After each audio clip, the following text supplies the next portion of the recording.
Well, hey, good evening, everyone. We want to go ahead and show you this video, and then we'll get right into it. Nothing that really pops in the head. I mean, I don't really see older people as bad, I guess. Short and gray hair. That's all I can think of. There you go. Shorter, a cane, gray hair, glasses. I think like gray hair. That's like my first thought. They're hunched back, like hunched over, like my parents. They're definitely like role models to me. I mean, I look up to them and... Yeah, it taught me a lot, especially my mom. She taught me how to cook and stuff. My dad, he's teaching me survival stuff because he's been in the Army for 8 years. Anyone older than me, so my small group leader, Susan, she has played a huge impact in my life. And my parents, who are older than me, also play a huge impact on me too. I think they definitely do place value because they just have so much more knowledge and they've lived through so much more like the situations that you may go through, so they know how to like what it looks like on the other side. Like when I think of older people, I think of my small group leaders, and they've impacted my life really much. I'd say that it kind of varies. I know that a lot of people are very thankful for us and the work that we do, because my group of friends, like I said, we also go on many mission trips, and our generation, as a whole, we serve the community pretty well, I'd say. I think often we're viewed as kind of irresponsible or lazy for the most part. Sometimes I think older people look down on us, but I think there's also older people that see something new and bigger coming, because older people, I serve at the upper church, so I think they see me sometimes as there's still people out there that are willing to help us. I think we are, because I feel with social media, we're more involved with it, so that's one way to make the warehouse a bigger. Well, I know that as me and a couple of my friends, after the 9 a.m. service, we'll go and head up to the main church, and then we'll go up and we're small group leaders. I'm third grade boys small group leader. A couple of my friends are other small group leaders, and we just work together as a team for the younger generation. Different parts of church, different age groups at church, it's important to reach everyone. So especially reaching people at school is important. Parents can't just go into school and reach people, so I think we're valuable. One thing I like about our generation is that I have the opportunity to go to El Salvador and all that, and I think that just making an impact this young puts me in a good spot for when I'm older. You build on the younger people, and that's how everyone grows, if that makes sense. Well, hey, good evening, everyone. How are you? Good to see you. For those of you who haven't met, my name is Pastor JD, and this is Pastor Joel, and we get to serve down at the warehouse with our students in 6th through 12th grade, and we're blessed to do it, and you actually just got to see some real-life footage from down at the warehouse from some of our students, and so we're here tonight to talk to you specifically about Generation Z, and I want to start off by telling you a story. One of the saddest stories you'll ever hear in war is one of friendly fire. And there was an incident, I'm sure you heard of it, as it was very famous, and there was also a movie produced about it known as Black Hawk Down. It happened back in April 1994, and it happened when two F-15s shot down two Black Hawk helicopters, and actually 26 people were killed in the incident. And it was because the IFF system failed. That stands for Identification Friend or Foe. And our Air Force shooters couldn't tell whether it was a good guy or a bad guy, and they didn't realize they were shooting at their own guys. It was a tragic and unnecessary loss of human life coming from allies instead of from enemies. Now, that term, friendly fire, it was officially adopted in World War I when we realized that actually a significant number, a percentage of the people who were losing their life was due to our own military accidentally killing one another. Friendly fire is a byproduct of the fog of war. That's where emotions are high and we react because we're in such a tense situation and we don't realize what we're doing until after it's already done. We mistake who the enemy is. We mistake, and we feel before we think, and our emotions are high in the midst of the battle. And tonight, as we talk about a generation that, just like I think every younger generation, kind of has a negative connotation to it. It can be easy to look down on the next generation, and if we're not careful with Generation Z, even though I believe most parents and teachers and coaches are trying to lead with the best intentions for this up and coming next generation. And are committed to investing in this next generation. Sadly, if we're not careful and if we don't train ourselves and equip ourselves, we can be guilty of emotional friendly fire against the next generation, because we know just how high the stakes are. We couple that with when our emotions are running high, and we fire emotionally at them unintentionally. And that's only if we don't take the time to better understand things from their perspective. In a recent poll just a couple years back, they ended up surveying a whole bunch of people, and they were asking what was people's number one emotion or feeling that they felt towards Generation Z. And the top feeling that kept coming up was concern. 46% of people said they were concerned about the next generation, and which means nearly half of those, they gave concern as their number one emotion, their number one thought or feeling towards the next generation is they're concerned. And after you hear some examples, some stories that we're going to share with you about Generation Z, you can understand why there might be fear, why there might be concern. And so here's a couple of stories that really stood out to us. And these are from the book Generation Z Unfiltered by Tim Elmore. And he said this. One story was there was a high school administrator that the mother of one of his students asked if her daughter could be moved to a different class because her former boyfriend happened to be in her current class, and his presence was distracting and causing her stress. So what that story was that the mother was communicating was, my daughter can't handle adversity. Yeah, so here's another one.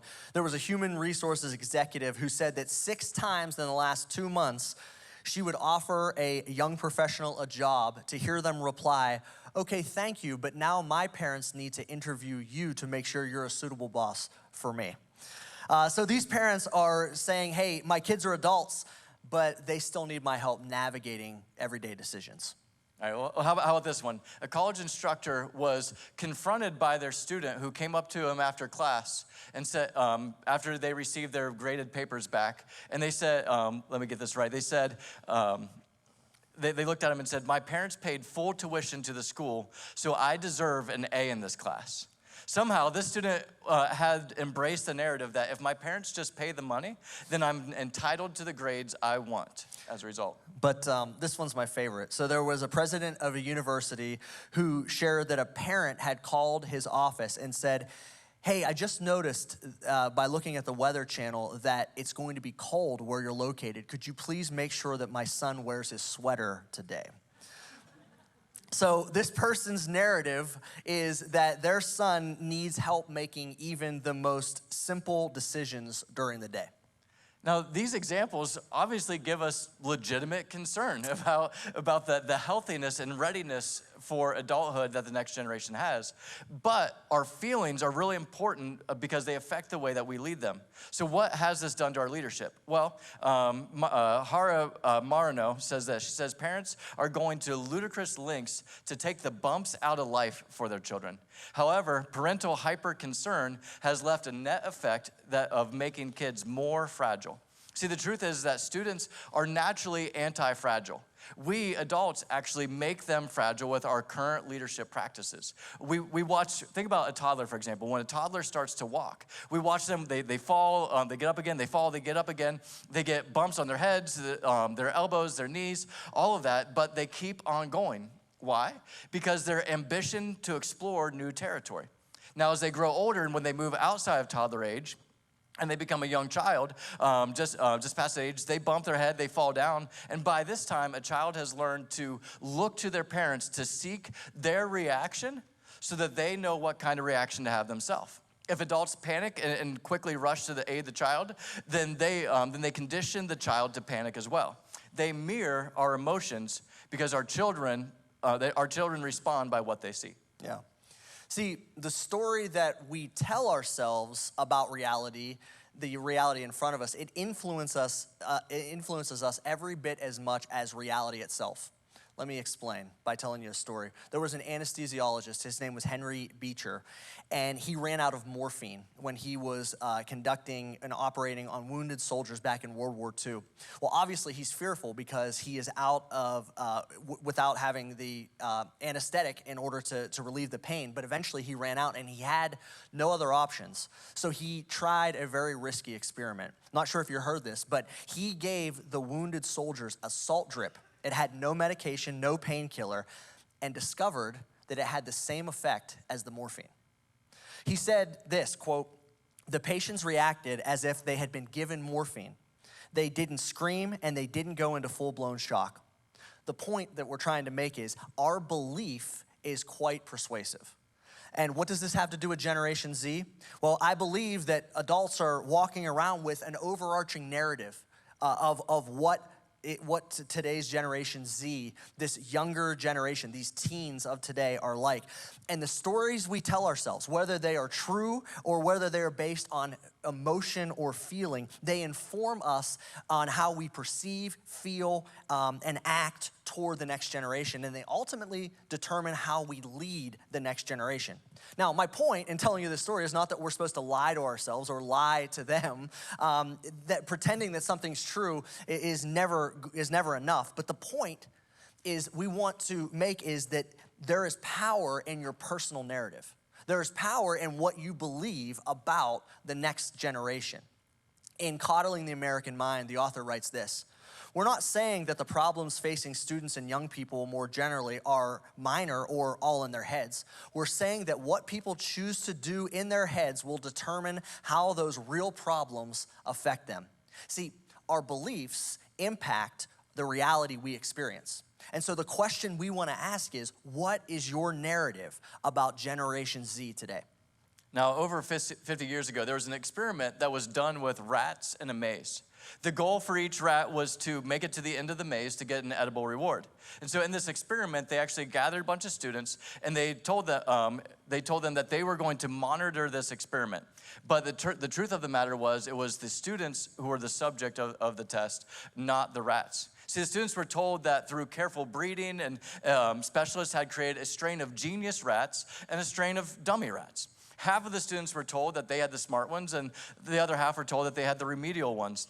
The reality was there was nothing special about any of the rats. They were pretty much the exact same rats. They were just average. The point of the experiment was to test to see if the way the students handled the rats based off of what they believed about them, that were the ones that were smarter, if the rats would perform better because of the way the students treated them as smart rats.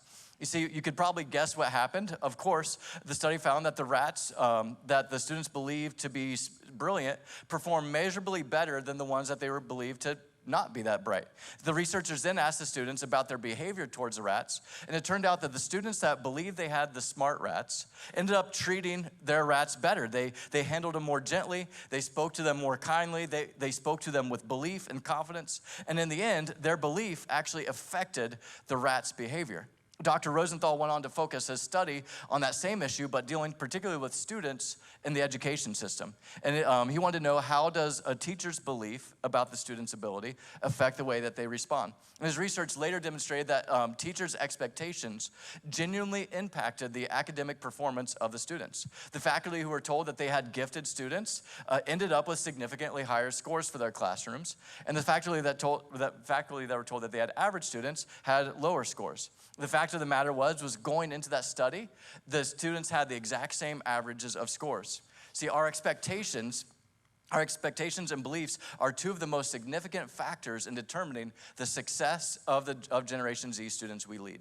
As we're well aware, today's culture is shifting incredibly rapidly, and we're convinced, and I'm sure you are too, that we have to lead differently if we're going to impact the next generation. We have to parent differently, we have to teach differently, coach differently, because of all the new realities that this next generation faces, but also that we face. And so tonight, what we'd like to do is focus the rest of our time on introducing you to 7 distinct characteristics that are found in Generation Z that they possess, that spell the word, and this is in your notes, partner. And this acronym is found in the book Generation Z Unfiltered by Tim Elmore.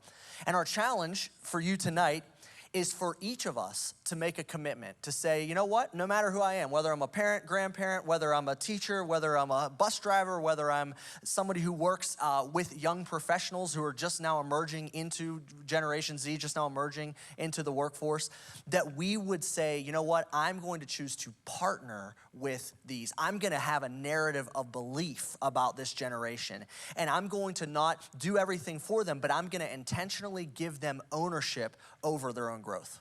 So the first element or characteristic that we want to deal with from the acronym partner, all right, coming from P, is understanding that students today, Gen Z, is more private than generations before them. See, they are more individualistic and independent than the generations that came before when it comes to the way that they learn and the way that they connect, with the majority of them preferring to learn alone and a lot of times be left alone. Even secular marketing firms are beginning to recognize this deep desire for Gen Z to feel more private and less public. And you'll see on this chart right behind me that students actually or Gen Z actually prefers brands that they feel like guard their personal information better. All right, and so way more than the generations that came before. While Gen Z doesn't like for their information to be mined by other companies, the amount to which they're willing to reveal themselves to a trusted peer, on the other hand, is extremely the polar opposite. They are more prone to share vanishing messages and images like on Snapchat that disappear rather than older generations are. It's that feeling that this feels private to me that draws Gen Z in. In fact, many students prefer to communicate or text through Snapchat and apps like that, where the messages disappear, rather than standard texting apps. They'll have an Instagram profile that they use for the whole world to see, for their parents to see, their relatives to see, but then many might have multiple Finsta accounts or fake Instagram accounts, which is a secondary profile that highlights different aspects of their personality that they like to keep more private and maybe even reserved for those that they think will endorse that side of their personality. All right, many students might have secret apps on their phone, like the calculator percentage app. These are secret apps that are designed to store hidden chats, hidden messages, hidden pictures, all on their phone. But it's made to look innocuous so that parents won't recognize the difference. When in the reality, it's storing private content for their eyes only. See, for students who do this, it's like they have their filtered self that they present to the world, then they have their private, unfiltered self that they leave for those that endorse their beliefs. It's almost like they're Dr. Jekyll and Mr. Hyde. And as mature followers of Christ, that we need to help the next generation begin to understand that what's done in the darkness will always come to the light. Because the only way for them to be able to reach Christian maturity is through conviction and cooperation. See, we must begin to teach them to live by both values and ethics. And the pathway for us to do this actually comes from a value that is higher to Gen Z than privacy itself, and that is authenticity. See, in the book Faith for Exiles, Kinnaman and Matlock say, when isolation and mistrust are the norms, It is our job to forge meaningful intergenerational relationships. That's what this whole series is about, is helping us to forge meaningful and intergenerational relationships. And it's through us, through you, getting to know the Gen Z people in your life and learning to lead them with some vulnerability, that they will begin to hand over the reins of influence in their life, allowing us to speak into their lives and lead them onto a new path. Keeping in mind that for all of us, there's probably a period in your life where maybe you had areas of your life that were hiding in the darkness as well. But the Apostle Paul reminds us this. He says, for once you were full of darkness, but now you have the light from the Lord. So live as people of the light. You see, our real enemy, Satan, loves to lead people into darkness and to keep them there in secrecy and privacy. However, we can learn to live as people in the light and guide our children, guide the next generation into the light as part of the process. So that's the P in partner. What's the A? The A stands for a characteristic, which is they are anxious. They are anxious. Generation Z is more anxious. In fact, Generation Z suffers from more mental health problems than any generation in American history. In fact, according to the American Psychological Association, listen to this, the average child today experiences the same level of anxiety as a psychiatric patient did in the 1950s. That's incredible. But it could also be said, well, what do they have to be stressed about? I mean, this is literally the most convenient time in the history of the world to live. How could they possibly be stressed out? And while that is true, it is a convenient time. Generation Z lives a life of paradox. It is both easier and harder for them to live at the same time. It's easier for them in terms of technology because everything is at their fingertips, but it's harder because psychologically and emotionally, things are happening at such a rapid pace that anxiety rises. For example, back in school, if you had a bad day or if you were getting picked on by a bully, what would happen? You would go home and you would get some relief from that bully, but now there's no getting away from the bully. The bully's in your pocket because it's on your phone, on social media. Kids today in Generation Z, they don't get that relief. And in the same way, because of every bit of information being in our pocket and on our phone, students today are exposed to tragedies and things that they shouldn't be have eyes open to at the age that they are, but they do because it's right there. And so because of their age and maturity, some of the information that they're receiving, they might not be ready to emotionally handle that information. See, according to research between the year 2008 and 2018, the level of anxiety in adolescence skyrocketed measurably. Professor Jean Twenge, she authored a study where she asked this question. She said, what happened that so many teens in such a short time would feel depressed, attempt suicide, and commit suicide? Well, all the possibilities point back to one particular thing in our lives, and it is the ascendance of something that we're all gonna know. It is the root of the problem, and that is cell phones. That is smartphones. Take a look at this quote from Jean Twenge's research. She said, this is crazy. Teens who spend 5 or more hours online a day are 71% more likely than those who spend 1 hour a day to have at least one suicide risk factor. The truth is, students and all of us, when it comes to technology today and with our lives and with our priorities, we are either a river or we are a flood. So we're either flowing like a river in one direction, or we are expanding and causing devastation like that of a flood.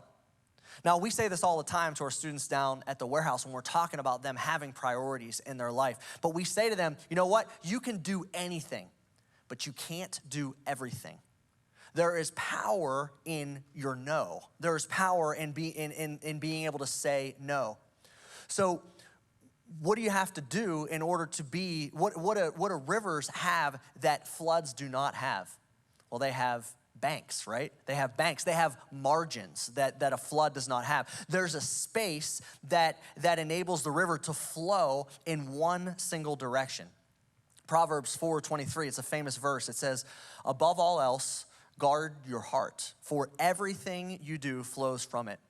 This idea of creating banks or margins, it aligns with this biblical principle of guarding our hearts and minds, because just like a river needs a bank to flow in one direction and avoid causing the damage that a flood can cause by going in multiple directions, Generation Z desperately needs us to help them have boundaries in order to protect their mental and emotional health.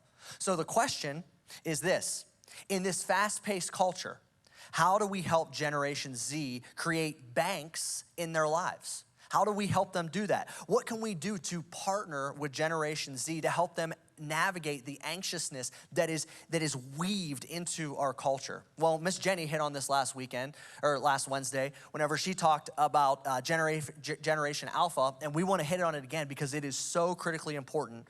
And one idea is to create a phone and technology contract. To create a phone and technology contract. Because the need for margin is almost always associated with overuse of technology, right? It's almost always connected to that. And wise parents, they are going to think with the end in mind. And they're going to think in terms of, how do I make sure that I guard my kid who has the world at their fingertips, to make sure that they are a river, not a flood. In his book, Unfiltered, Tim Elmore wrote about a parent who actually came up with a contract for the smartphone. She had a middle school son, and she wanted to give him a phone, but she wanted to make sure he had clarity on what he was and was not allowed to do. And so she created this simple and straightforward contract that they both signed before she gave him the phone. My question is, when is the best time to create clear expectations like that for a phone? It's before you give them the phone. But let's say you haven't done that. Let's say you have a middle school or a high school student and you haven't done something like that, and you haven't done it up to this point. When is the next best time to do that? Today. It's never too late.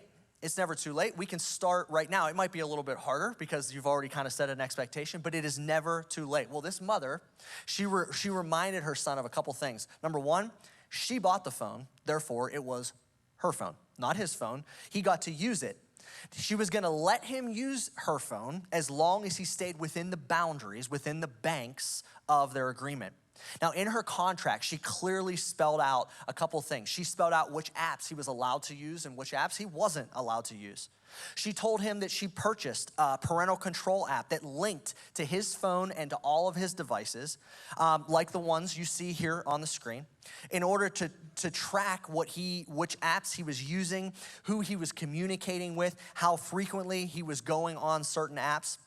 She also put into the contract specific unplugged times and times where there were curfews. They had a basket on their kitchen table where every time they had dinner together, everybody had to put their phone, including the adults, had to put the phone in the basket. Anytime they had a family game night or a movie night, the phones had to go in the basket.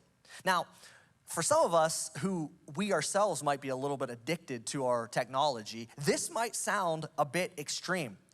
But she had the mindset of thinking with the end in mind, and she wanted her son to have clear boundaries, to have the banks that he needed, because psychologically he's not able to decipher how much is too much. And because he was given ownership over the decisions that he got to make, he owned it and he agreed with it and he was okay with it because there was clarity. Now, like most of us in this room, I really appreciate technology. In fact, I would say that my smartphone, I use my phone more than any other resource that I own. But in a world that is so rapidly changing, we have to be reminded of where technology is and put it in its proper place. We need to partner with Generation Z and remind them that technology should be a servant, not a master. And it can very quickly become that way. And that is the A in partner. This generation tends to be anxious. All right, the next thing that we want to talk about, and it very directly stems off of the anxiousness, and that is Gen Z is restless. All right, they are extremely restless. The Gen Z's lifestyle and sense of identity is constantly shifting based on the realities around them. They are what we'd consider a very fluid generation. Many middle school students derive their sense of identity from social media, which destines them to be on an emotional roller coaster because their emotions are riding this wave of what are the most recent posts somebody posted, or whether they feel included or left out if they see a group of friends hanging out or not, and if they're included, whatever it might be. See, millions of students are also restless at night, on a screen instead of sleeping, and restless during the day with their emotions always fluctuating based off of their external circumstances. But it is common for today's students to be going to bed, trying to attempt to fall asleep while staring at tablets and phones and laptops with their screens still glowing. See, these screens send confusing signals and internal light signals to their bodies that interrupt their cues to their minds and actually block them from the sleep-inducing hormones that they need. See, most students would probably agree with this statement. My parents have no idea what my life is like after I go to bed. My parents have no idea what my life is like after I go to bed. Meaning, of course, that they are not sleeping. They're on a screen. They're YouTubing. They're looking at pornography. They're sexting with someone else. They're creating fake Instagram accounts, or they're just nonstop scrolling for hours and hours while they try to avoid sleep. See, neuroscientists now believe that the glowing lights on laptops, smartphone, tablets, all those things confuse our body's internal cues that prevent us from sleeping. That late night exposure to bright lights convinces our brains that it's still daytime, which profoundly affects our body's internal clocks. Doctors are now explicitly concerned about the sleep patterns of today's teens. However, while students live in a world that is constantly trying to steal their attention at every waking moment and then some, it is our job, as Pastor JD is talking about, is our job to model for them and to teach them how to create that work-play-rest balance. All right, that work-play-rest balance. See, we can teach them how to begin to put first things first, how to carve out healthy margins in their schedule with their work, their play, and their rest. We need to teach them how to actually have a Sabbath. And we can do that, we do that best by living it out with them. We can create those technology-free times in our schedules as families. Where we don't allow phones at the table, or we don't allow people to be on their technology after a certain time. We can introduce family game nights. We can carve out times with your family to just simply rest and be present with one another. See, that's why God told Moses, he says, you have 6 days each week for your ordinary work. But the seventh day is a Sabbath day of rest, dedicated to the Lord your God. On that day, no one in your household may do any work. It doesn't say not your students, not Gen Z. It says no one in your household may do any work. This includes you, your sons, and daughters. I love that God felt a need to point out, no, this is applying to the whole family. You see, we're not designed to go 24/7, and our bodies and our lives don't function well when we try to. That's why it's so imperative for us to teach the next generation how to bring balance to this, how to work hard but rest well. And it's the best way to teach them that is by modeling it for them and setting up parameters to help them succeed in this too. So next, let's talk about the T in partner. But before we do, let's take a look at a Bible verse, Proverbs 22:6.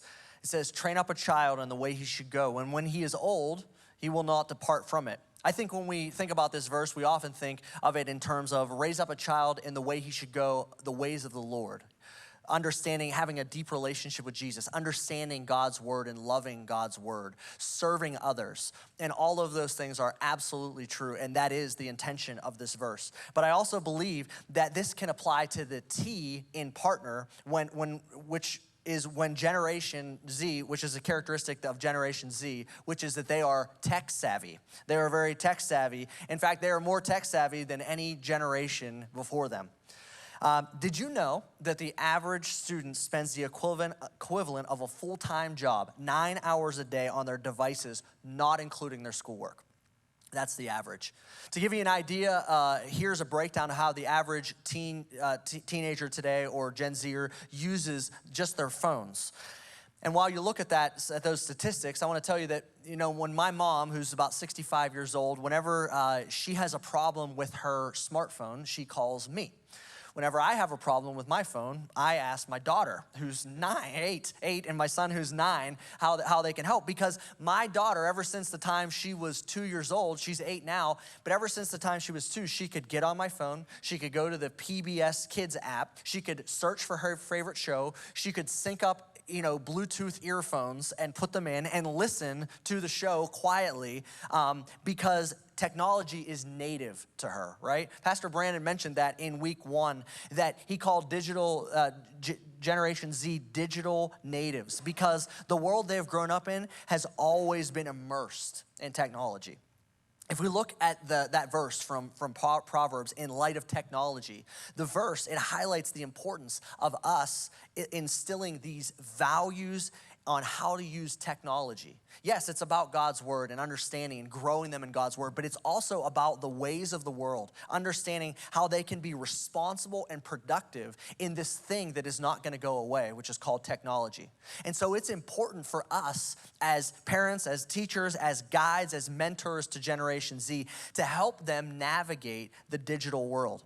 Help them develop the critical thinking skills and the discernment that comes with using technology. Because like I mentioned, technology is not going away. And if we turn a blind eye to it, we're naive. We have to help them learn how to navigate these things. Because ultimately, our goal needs to be to raise up a generation that is equipped to use technology for good, to use it for God, and to not allow technology to control their lives. But I want to illustrate the challenge that we will face. And this, probably the older generation you are, the more challenging this will be, but it's a challenge for all of us. And I want to illustrate it by telling you this story. In 1997, there was a young entrepreneur. His name was Reed, and he sold his company. And so he and his wife decided that they were going to celebrate by going down to the local Blockbuster movie store. And they were going to rent a movie, Apollo 13. You guys remember those stores?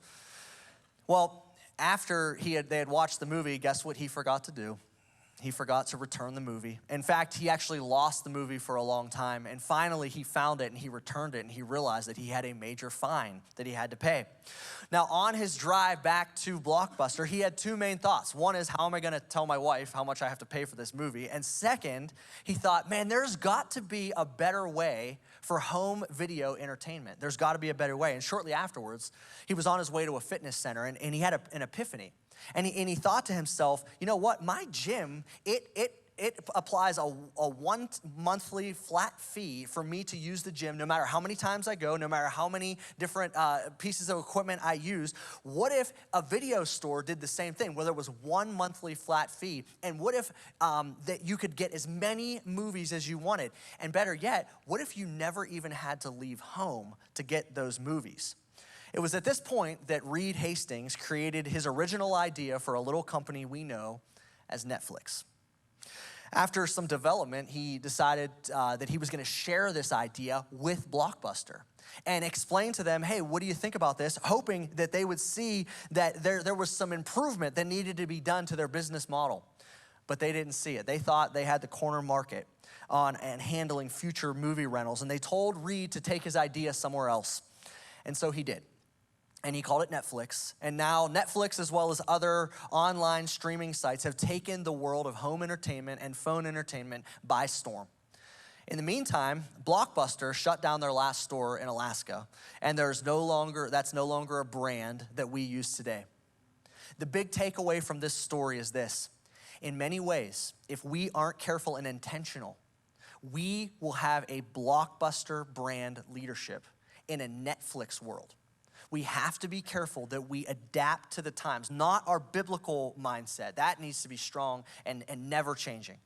But how we adapt in understanding technology and how it can be used and making sure that we put safeguards on these things. See, we are now raising the most empowered generation of students that has ever walked the planet. By this, I mean that they have access to everything at their fingertips. They have access to technology and innovation, video content, information. Whether or not they are psychologically ready for it or not, it's there. But unlike movies that are required to put a rating of rated PG or PG-13 or rated R, most of the content streaming on our kids' devices have no filter. They have no filter. Ephesians 6:4 reminds us, fathers, do not provoke your children to anger, but bring them up in the discipline and instruction of the Lord. As our students are growing up within a world of technology where everything is instant access, it is vitally important that we as parents take an active role in helping guide and instruct them rather than allowing them to consume this content without any filter or guidance. And whenever we provide them with discipline and instruction that's rooted in God's teaching in the Bible, we can help them to navigate this crazy world that is happening so quickly in a modern world so that they can grow up responsible and moral adults. So, while kids are probably gonna always outdo us in understanding technology, they're always gonna be more tech savvy than we are, we can help them develop a strong foundation and a filter in which to look through life and all of technology and all that it has to offer from a Christ-like perspective. Now, the next characteristic that really identifies Gen Z is the fact that they are more nurtured than previous generations. See, Gen Z is growing up in a world of endless information, as we just talked about, but they're also growing up more culturally savvy and aware of the events than previous generations did while at their age. See, they know more about sex and alternative and illegal drugs and human vices than other teens did at their age. And this awareness has caused us, caring adults, to become more incredibly preoccupied with their safety, their self-esteem, and the success of Gen Z. While parents were helicopter parents for millennials, we became snow plows, all right, for Gen Z. All right, just kind of plowing through, trying to push them forward into life and trying to make sure that they knew you can ask for whatever grade you want. You know, I'll get a hold of you and let you know you need to wear a coat today. We've snow plowed their life for them, making it as easy to traverse as possible. See, data by two researchers showed that one of the major factor about Gen Z is they have this overwhelming feeling of not wanting to let others down. Not wanting to let others down. I hear that in my own kids who are part of Gen Alpha, constantly worrying about letting other people down. And so our tendency as parents with that is we try to hover, we try to protect, but we create this volatile trap of people pleasing. So remember the story that we mentioned earlier about the parent calling the president of the university to ask them to put a coat or sweater on their son that day. This is the exact kind of over-nurturing that creates young adults who can't make their own grown-up decisions. And so Gen Z has coined new terms like adulting that serve as little participation ribbons for every little actions of everyday life, like performing mundane tasks like buying groceries, all right? What we have to do is not just teach students, not just teach Gen Z what to think. We have to teach them how to think. We have to teach them how to think for themselves because we won't always be able to be there holding their hand along the way. All right, and so we have to teach them how to process the information around them. We have to teach them how to filter through a world that isn't coming at them like a garden hose like it was in our generations. It's coming at them like a fire hose, both in the amount of volume and the amount of pressure that is coming their way. See, one of the challenges for Gen Z is that they have been given plenty of stimulation, plenty of information, with very little ownership. They have all these resources at their fingertips, but they have such little responsibility. See, adults, we have overprescribed students' activities, but we've neglected to create allowance for them to have ownership and self-direction. See, students today spend more hours in supervised, structured activity than before. Ironically, this over-supervised, structured activity has created anxious and unprepared adults today. They have way more structured lives than we did growing up, but are given fewer opportunities to create structure themselves. And so they've run into problems like, hey, mom, dad, can you do this interview for me? Can you re-interview this company that, to let me know if it has your approval? See, we have over-controlled them, and now they have very little practice in making decisions for themselves. The way that we address this is by moving from prescriptive leadership to descriptive leadership. See, King Solomon in Proverbs 22:6, as Pastor JD read earlier, says, train up a child in the way he should go, and when he is old, he will not depart from it. It's this idea of giving them the training and tools that they need so that they will then stick with it and make those decisions themselves. You see, the whole reason why King Solomon wrote his parts of, that he wrote of Proverbs was because he wanted to give these guidance, these tools, these filters to his children so that they could make decisions in a godly manner. You see, he noticed though, if you read through the book of Psalms or Proverbs, he's giving all these descriptive tools. See, Solomon doesn't tell his son, he tells his son to choose godly influences. You notice he doesn't say, hey, Solomon doesn't say, hey, don't hang out with Chad, all right? He doesn't say that. He describes how to identify a godly wife. He doesn't say, hey, have you met Ashley? He doesn't do that. He describes what characteristics to look for. I remember when I was in high school, I told my small group leader, / mentor, Chad, that over that summer, I discovered that I really felt like God was calling me to go into full-time ministry. And when I told Chatter this, I remember this like it was yesterday. This was 19 years ago. I told him this, and he looks at me, and he goes, it's about time you figured it out. And so I look at him kind of confused. I'm like, you knew? He's like, well, yeah. And I was like, well, why didn't you tell me? And he's like, well, because I knew and trusted that you were asking the right questions and connecting with God and that you were going to figure it out. I knew you were applying the tools that you needed to be heading in the right direction. So I wasn't worried. You see, Jesus, who was training, who was taking the students and young adults that he was training to take over the work of creating the church that was going to change the whole wide world, Jesus allowed for them to fail all the time. There's many times that you read through the Gospels and you hear the disciples speak, you see the things that they do, and you're left wondering, these are the guys that are about ready to be the heroes? We're 2 chapters away from the end of this thing, and they're still messing up, and they're about ready to take over the reins. See, but Jesus' process allowed them to retain ownership of their decisions so that they could be empowered to lead and act in a Christ-like manner and of their own accord, so that when the time came for them to lead, they would rise to the occasion. In the book, Faith for Exiles, Kinnaman and Matlock say this. They say that it is our job to curb entitlement and self-centered tendencies by us engaging together with Gen Z in countercultural mission. And that leads us to the E in partner, which is a word that was in that quote, which is that this generation, a characteristic is that they are entitled. In February 2019, a 27-year-old named Raphael, he announced that he was going to sue his parents because they conceived him without his consent.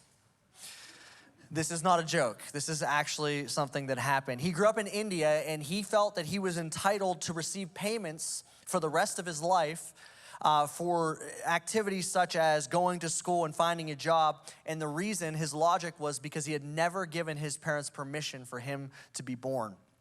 And I think Raphael's extreme sense of entitlement is at a whole new level, but unfortunately it illustrates quite a paradigm shift that is happening in our culture today in this new generation. Now, it is important to note that it's easy for us to say that the generations that is after us is entitled, but it's also important to notice that as history continues to evolve, our lives change, and as humans develop new means and methods and time marches forward, there are new technologies that make life easier and more efficient. We call it progress. But an unintentional consequence of progress is we start to subconsciously adjust our expectations. And we feel entitled to things that previous generations maybe never even thought of. For example, does anyone here enjoy indoor plumbing? Yeah, that's an entitlement. Do you enjoy heat in your house? We kind of expect it today, but that's not always been the case. We believe that we deserve money when we do our job. We think we deserve vacation time and insurance benefits. And those are all things that are things that we have learned to say, yeah, that just comes with the territory. And it's easy for us to kind of bash the next generation because they are so entitled because there's so much before them, but it's really not their fault in the fact that the stuff is just coming at such a fast pace and they've never known any different. And so kids today, because they're growing up in a smarter, faster, more efficient world, it only promotes an expedited experience of entitlement that has never been seen before. Here is part of what we have to do the part that we have to own in leading Generation Z. Entitlement, and we know this, it starts with a lifestyle whenever a child is young. So we have to be careful in the ways that we can to avoid allowing them to become entitled. In other words, we have to stop doing things that they can do for themselves. Because when we do, we are fostering an attitude of entitlement. When a 5-year-old knows how to tie their shoe, but we tie it for them, we're encouraging entitlement. Whenever our son or daughter forgets their gym shorts and you rush them to the school only for them to do it again and again, it creates a sense of entitlement. When we negotiate with a teacher over an assignment, it creates entitlement. Whenever we contact an admissions counselor or a professor or a teacher or a coach and speak on our child's behalf, all of these activities, it's because we love our kids. And it sounds nurturing. The problem is that it sabotages Gen Z's development. It sabotages their ownership over their lives. And it makes me wonder, I wonder if we think back to the A, which is anxiousness, I wonder if entitlement is linked back to the anxiousness that has skyrocketed because of their rates of sadness and depression in this generation. There was a study that was done on entitlement, and it connected the sense of entitlement back to all sorts of negative consequences. And in this research, it was done by Case Western University, Reserve University. They found this. Entitlement may lead to chronic disappointment and can throw people into a perpetual loop of distress. The Bible speaks a lot about the dangers of entitlement, and it reminds us instead to have a heart of contentment. In 1 Timothy 6:6-7, it says this, "But godliness with contentment is great gain. For we brought nothing into the world, and guess what? We can take nothing out of it." If we and those that we lead in future generations can view life as a gift and consciously have contentment and live our lives with an attitude of gratitude, we will experience the many blessings of God and the advantages of what it means to be a follower of His. Scripture, it talks all about having a heart of gratitude and of contentment. And modern research backs up Scripture once again that gratitude, it improves our emotional and physical health. And it can also improve our relationships and our community. But there's no easy way to break free from the shackles of entitlement because it is woven into the very culture in which we live. We all experience it every day. However, if we can help Generation Z focus on the things not that are right in front of them, but the things of eternity. If we can help them to have a perspective on serving others instead of themselves. If we can have them go after huge goals that are for the kingdom of God, we can watch the disappointment that comes from entitlement evaporate. And we can begin to see the gratitude come through, and they can begin to see the countless blessings and the good things that God has given them in their life.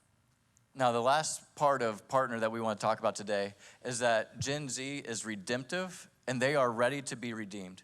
In the book, Meet Generation Z by James Emery Wright, he draws from a bunch of research that he did this conclusion on their spirituality. In broad strokes, he kind of paints this picture that we're all too familiar with, and that is the fact that that Gen Z is America's first post-Christian generation. All right? According to White, most people of Gen Z still believe in the existence of God, 78% actually, but only 41% actually attend weekly religious services of any kind, and only 8% would cite religious leaders as a role model. See, this directly ties into what Pastor Don's been talking about over this doer series, is that we need to take this belief that 78% believe in God, but it needs to be turned back into action. See, as a result, Gen Z is spiritually illiterate, the first generation being raised without even a memory of the gospel for many of them. And so in the book, Meet Generation Z, White calls this generation lost and leaderless. See, he says that we've raised them in a self-directed learning environment in a hyper-sexualized world. meaning Gen Z grew up faster and lost their innocence sooner than any other generation before it. The average exposure for a student to pornography is actually by the age of 10, with the industry trying to make that as low as the age 7 is what they're trying to target pornography to age group wise. See, and so now what that means is Gen Z is facing a dynamic world, hopelessly confused about God, about church, about morality, and about faith. In the book, Faith for Exiles, Kinnaman writes this. He says, in some ways, the church, he's talking about the capital C church in America, is not preparing young disciples for the world as it is. Cultural discernment is about teaching them not just what to think, but also how to live. We must prepare them for the world as it truly is, not as we wish it to be. See, back to Meet Generation Z, he says that this generation is recession marked, meaning that they have grown up in a post 9/11 world where their generation has seen 2 recessions in its time. They are Wi-Fi enabled, they are sexually fluid, and they are post-Christian.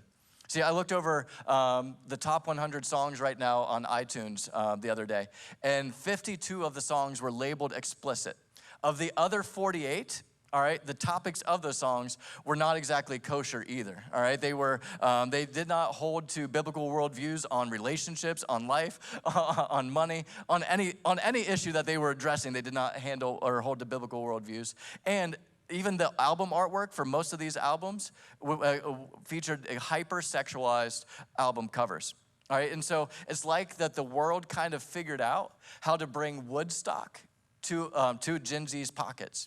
But however, believe it or not, going back to Woodstock, so that would be, what would that be? Would that be Generation X, right? Or would that be boomers? Would really, the boomers? Yeah, boomers who faced Woodstock, who were there present for Woodstock, but were also present for what came right after that, which was the Jesus movement. The Jesus Revolution that just got turned into a movie was kind of based around that same time period. And when you look back, you'll see that the very same markers that were present during the baby boomer generation leading up to this big spiritual revolution, there was a lot of dark things going on in society. You take the hypersexualized and drug element of the 1960s, that society was priming the way with such darkness that there was going to be a counter response eventually. And we are beginning to see evidence of that in our culture today. How many of you have been paying attention to the revivals that have been happening at Asbury or around the country over these last couple weeks? It's been absolutely incredible. In fact, we wanted to show a video of Nick Hall talking about what exactly is going on, not only there, but across the country as a result. Check it out. With us now, Pulse Movement founder, evangelist, Nick Hall. Nick, it's great to have you on here. I just want to know what you think is going on. Why the revival at Asbury? Why are these other revivals popping up at colleges across the country, even other schools across the country? Hey, Trace, thanks for having me on. I think you said it right. This revival is spreading. It's bigger than any one location. I mean, literally the same day, February 8th, when the revival started at Asbury, students at Oklahoma University, they've been praying and they got word that the university opened the door for their stadium. So a stadium event is coming in April. I'm hearing in Seattle, high schools are seeing revival break out at Lee University, at Cedarville in Ohio. Yeah. I think why this is happening, people have been so hurt the last 3 years. These kids have been under so much pressure, mental health. And I think God is healing a generation. They've turned to everything else. Our country has turned to everything else. They're turning to Jesus, and he's healing. When you say that this is a window in time, Nick, explain what you mean by that. I think we live in a moment. Listen, there's like things that happen. There's moments that come. 1970 was the last time this happened at Asbury. Early 70s, late 60s was the Jesus People movement. This is a window of opportunity. I believe God is speaking. He's stirring. Lives are being changed. I had a reporter today, a newspaper reporter, start crying on the phone, give her life to Jesus. Yeah. This is not normal. College campuses, we saw University of Michigan, University of Wisconsin, University of Minnesota, higher percentages of young people saying yes to Jesus than we've seen in 20 years. The hunger is real, and it's now. I love what he said right there. He said, the hunger is real, and it is now. You see, Gen Z's hunger for Christ is very similar culturally to what they're experiencing to what was happening in the early and mid 60s, where there was such a darkness with the drug and sex culture of the hippie movement. But then you see this big spiritual revival sweep across the nation. You have in the 1960s this hippie movement culminate, this world, actually, I'm not even going to say the hippie movement, the worldly side of it culminate with Woodstock. All right, where really it brought all that the world had to offer, but it left many people saying, that's it.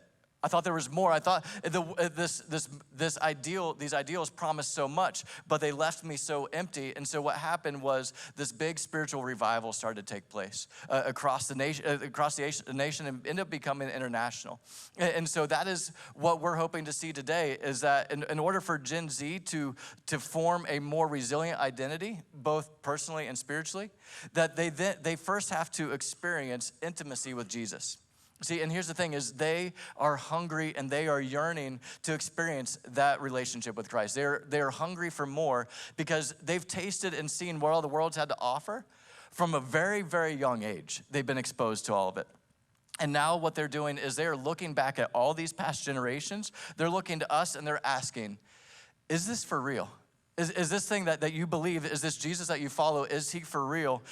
Is your relationship with God authentic? Because remember, one of the number one values of Gen Z is authenticity.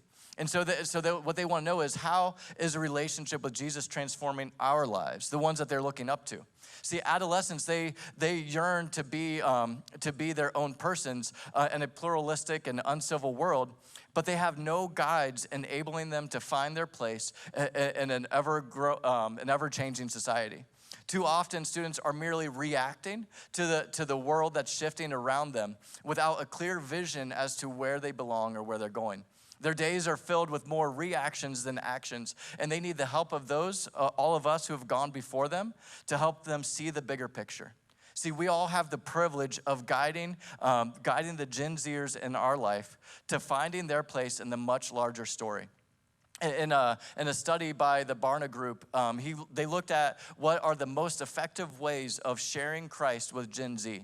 And they dug into some of the most effective and least effective ways to evangelize. And this is what they found. They found that the number one approach was hearing about, make sure I miss it, was hearing how somebody else became a Christian. Hearing how somebody else became a Christian. What caused you to give your life to Christ? The number two, so that is your testimony. The number two thing was seeing how the person behaves, allowing their actions to speak rather than their words to explain their faith to them. The third thing that they said was hearing about the benefits and changes that other people had experienced once they gave their life to Christ. These are all some of the things that Gen Z says that non-Christian Gen Z students say is the most effective at making them consider Jesus.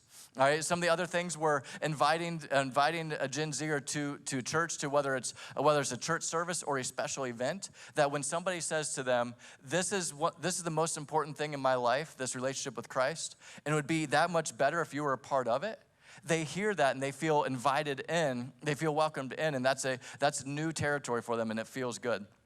All right, some of the things that's harder ways for them to receive it is if somebody just quotes scripture at them with no context of how it's changed their life personally. So they don't want to be told, hey, here's the verse that you need to change your life. What they want to hear is, how has this verse changed your life? How has Jesus impacted your life? How has this verse changed how you live? And how has it made your life better? All right, what it says in Psalm 45:4, the psalmist writes this. He says, one generation shall commend your works to another and shall declare your mighty acts.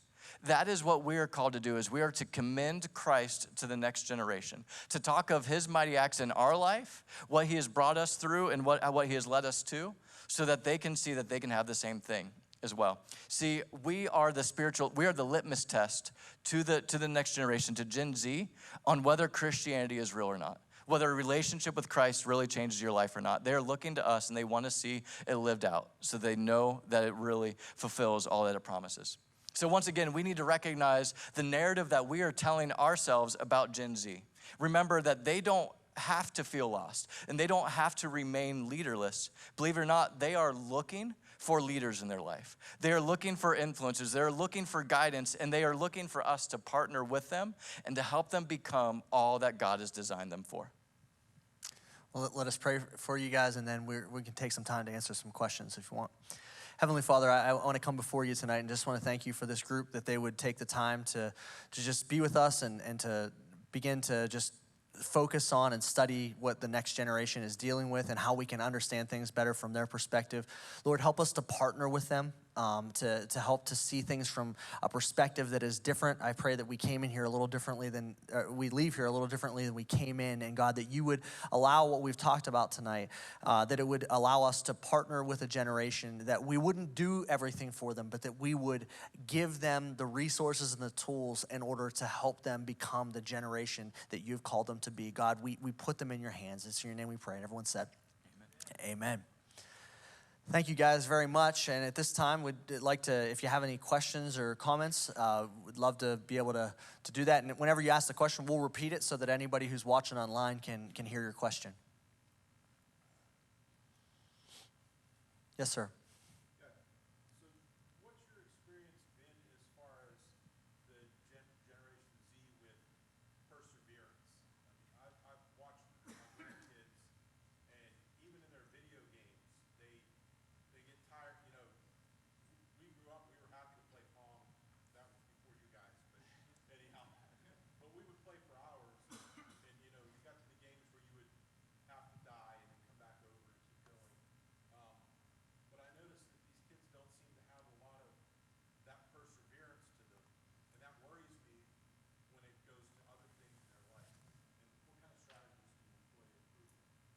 Yeah, that's a great question. So just for those online, the question is what do we see in trends for Gen Z in terms of perseverance and really how can we help them? How can they help them with that? Do you have any thoughts on? So I thought you were going to answer. I think some of it is different students. Different students experience perseverance different ways, and so the hard thing even when in these topics is trying to not paint too broadly for all students, all Gen Z. So I think there's ways that we see tremendous perseverance. When we were preparing for today, I saw some videos of students that are attending different universities, but they are living homeless while they are attending university because they can't afford to do both. They can't afford to pay for rent and pay for their schooling, so they're opting to live homeless while putting themselves through school. So we see some incredible perseverance in some ways, but then you also see meltdowns over probably what we like, well, that's a really small issue.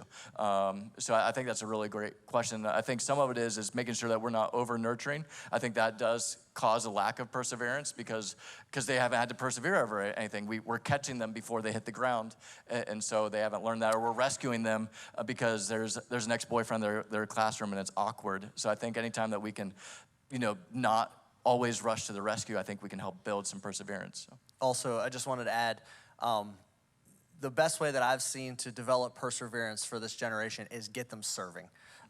So whenever we have students, we have over 50 students going to El Salvador this summer, another 45 going to, where we're going to Kentucky, yeah. With the middle school students. And a lot of those students, when they first get there, their perseverance it could be broken like a twig. They're too hot, they're uncomfortable, they don't want to do it, and you have to just keep nudging them along. But as even like on a mission trip, even in just 1 week's time, the change, and then from 1 year to the next year, seeing that change in their perseverance and their ability to go beyond what they thought they could do. And that happens by putting them in and giving them experiences that prove to them that they can do it, but not letting them, but saying, hey, we're going to see this through until the end. We're not going to be your safety net. We're going to have you do this and see it through to the end. Yes, ma'am.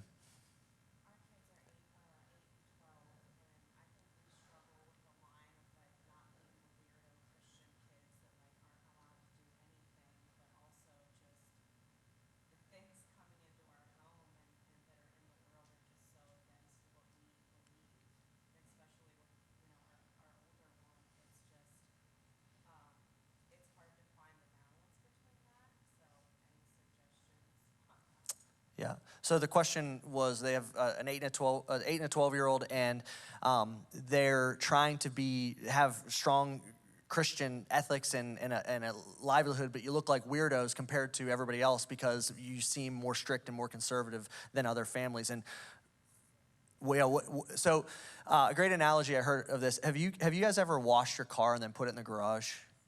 What happens on the car when you put it in the garage? Have you ever noticed what forms on top of it? Dust. I used to have a 1992 ragtop Jeep Wrangler, and it was my baby. It was black, it was beautiful, chrome rims, and I treated it like it was a masterpiece. And I would wash it, and then I would sometimes be able to convince my parents if I could put it in the garage for the night because I didn't want to put the top on. And the next day, wouldn't you know it, I would get it out, and there would be a layer of dust. We live in a world that no matter what we do, there's going to be a layer of dust because we live in a fallen, sinful world. But I hear a lot of people saying, well, in order for me to understand the culture, well, then I need to watch the movies that everyone else is watching. I need to understand the music on iTunes. In order for me, we are going to get the level of dust just by being a part of the world. We don't need to go and jump into those areas just because we think we need to understand the culture. Jesus, he tells us that whenever you need the words to speak, whenever my Holy Spirit will be with you, and I will give you what you need in that moment. We don't need to understand the culture in order to be able to affect and influence the culture. Absolutely, and kind of along with that, so a little bit of a plug for something that a resource Miss Jenny had out last week, and it's out there today, there's a book called The Talk. And so my kids my oldest two are 9 and 8. And so we're actually going through that book together with our kids right now because our goal is, we know we won't be able to shelter them from everything forever. So our goal is to preempt whatever the world's going to throw at them and make sure that the first message that they hear on that is from us. That we are setting the foundation for what they believe about sex and sexuality. We're setting the foundation for what they think about all these things that the world's going to throw at them. We are creating the narrative so that their first impression is the right impression. It's a biblical worldview so that then everything else that comes in, it's like, that doesn't compute. That doesn't sound right. That doesn't jive. So it's not always about guarding them from everything as much as explaining and contextualizing stuff for them before the world has an opportunity to ruin it. That's good. Yes, sir.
We're going to have to go ahead and wrap it up because there were a couple other people that had questions.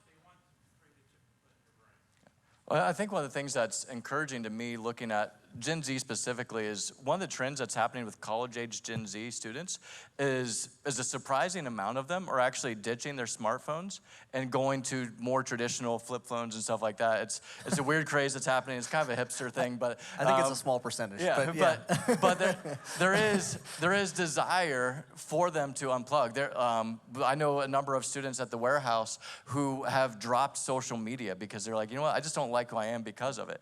And so while there is that fear with where people can go with it, there becomes a natural resistance where we see it take over, that the pendulum eventually swings. And so that's what we have to remember is we can't lose hope and we can't lose sight, that we have to maintain the right narrative that we are focused on leading them forward, not from a position of fear, but from a position of hope, because students want to follow somebody who's given them hope, who's given them a positive direction and saying, it's less about avoid this way and more about let's charge the hill this way. And that's what we have to do with Gen Z. I think we have time for one more. Go ahead. What do you think of public school? They spend 7 hours a day there. So the question is, what do you think of public school? Do you want to expound on that at all or just in general? I'm in it. Yeah.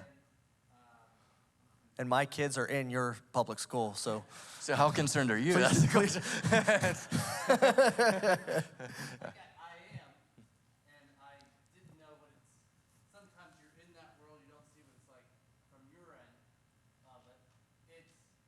We're being bombarded by the state and the government to do certain things and present certain things, and parents seem to be going less and less involved.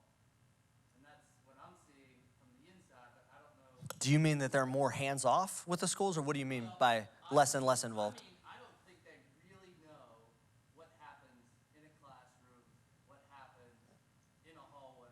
I think they'll see assignments and they see grades and they'll bulldozer, we call it, bulldozer parent. That's a snowplow. But what they We're in Pennsylvania. It's a snowplow. is a big concern from the inside. And I didn't know what you see specifically as youth ministers with the public schools. I can say that if you don't tell me what school district a certain student goes to at the warehouse, by having a conversation with them without them telling me what school district they go to, I can almost always tell you what school they go to because of the culture, like of how they act, how they talk, who they hang around with, their attitude, their outlook. So school does matter. But I'm also not bashing public school. Like, you're a PT teacher, and we're so thankful for Penn Trafford because while I know it's far from a perfect place, we felt very much well communicated with. The teachers truly our kids have had truly care, have truly made a difference. But I know that's not the case everywhere, and I also know that there's no that every environment can't be controlled. And so in a sense, we are sending our kids out into the world, and that's why we're all called to be lights of the world. And so we're doing our very best to give them the tools and the resources as this generation to help lead them in a way that is going to allow them to go into the world and be in the world but not of the world. And we're hoping and praying that God gives them the right people to be around in their sphere of influence and the right teachers and administrators that are going to help them in that process. But there's a level at which it requires trust and to know that, hey, God, I believe that you're in control, and we're going to do what we can do, and we're going to ask you to do what only you can do. Yeah. Hey, we want to thank you guys so much for your time tonight. Hope you've enjoyed part 3, and I hope you'll be back next week. Pastor Joel, you want to tell them about next week? Yeah, so next week we're going to have Pastor Dave Glander from Reasons for Hope. Reasons for Hope Mission is going to be here, and he's going to be talking about how to train and equip a new generation to stand boldly on God's word. And so that's going to be next week, right here, the same exact room. If you're watching on YouTube, we'll be on the same exact playlist. And so Pastor Glander is going to be here. He was a former devout atheist, and he's going to be addressing why young adults are leaving the church and how the older generations can turn this exodus around and how we can be impacting and reaching the next generation. Thank you guys so much. Have a great night.